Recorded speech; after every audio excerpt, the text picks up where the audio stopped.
Hi, I'm Tyler Reynolds, and this is my final presentation for English 105. For my quote, I picked Tim O'Brien's statement. Tim O'Brien once said that that's what fiction is for. It's for getting at the truth when the truth isn't sufficient for the truth.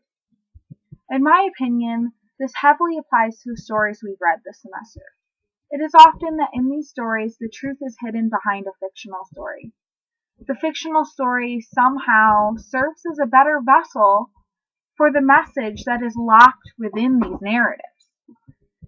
In many cases, this fictional story may draw the audience in or allow them to use their imaginations better, but no matter the reason that it is effective, we must recognize the importance that it is overall effective. Fiction can be used as a method of getting the truth out there without directly stating it. It can be masked, if you will. One of the first narratives that I felt Tim O'Brien's statement directly applies to is Incidents in the Life of a Slave Girl, where we are literally presented an autobiography masked by a fictional story. Harriet Jacobs felt that her story would be more welcomed into the audience's home if she altered her story and utilized the pseudonym Linda Bryant. It seems odd that such a deep story with so much to tell would need this type of alteration, but we see that, as O'Brien states, fiction is utilized when the truth is not enough for the truth. Jacobs used her own story, but places a mask of fiction over it.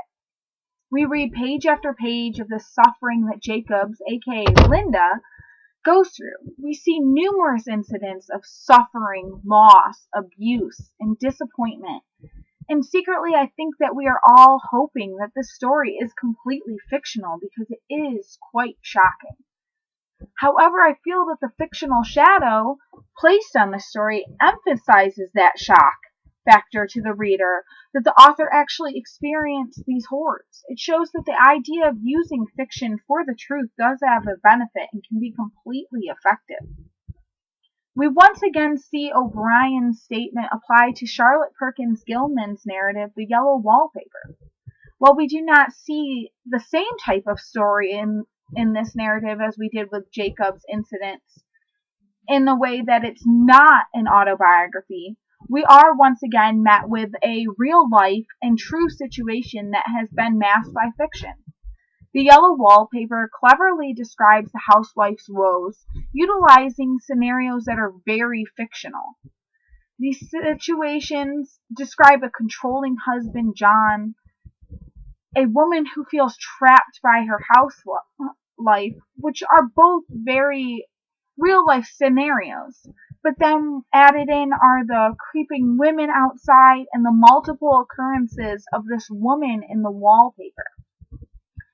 At a first glance, one would think that this story was just about a woman with deep psychological issues.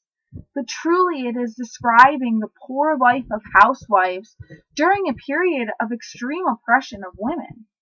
While this case is not necessarily the exact situation of any one particular woman, we can still feel the intensity and devastation of these women through the narrative. It is still truth behind fiction, despite not directly being about one person. Tim O'Brien's quote truly does make you question why we feel the need to utilize fiction when truth is readily available. I feel as if this style of masking the truth occurs when describing bad situations, like those in Incidents in the Yellow Wallpaper. One must ask, why do we do this masking? Is it because we simply cannot accept the truth straight up? Or is it because we don't want to accept these truths and would rather view them in this fictional light to hide from the cruel nature of humans? Tim O'Brien seems to have made a statement that could evoke hours of debate, but I, for one, am very fascinated with this idea, and am curious what other narratives that I have read could have this idea applied to it, and am even more curious to what this idea could help us realize about mankind.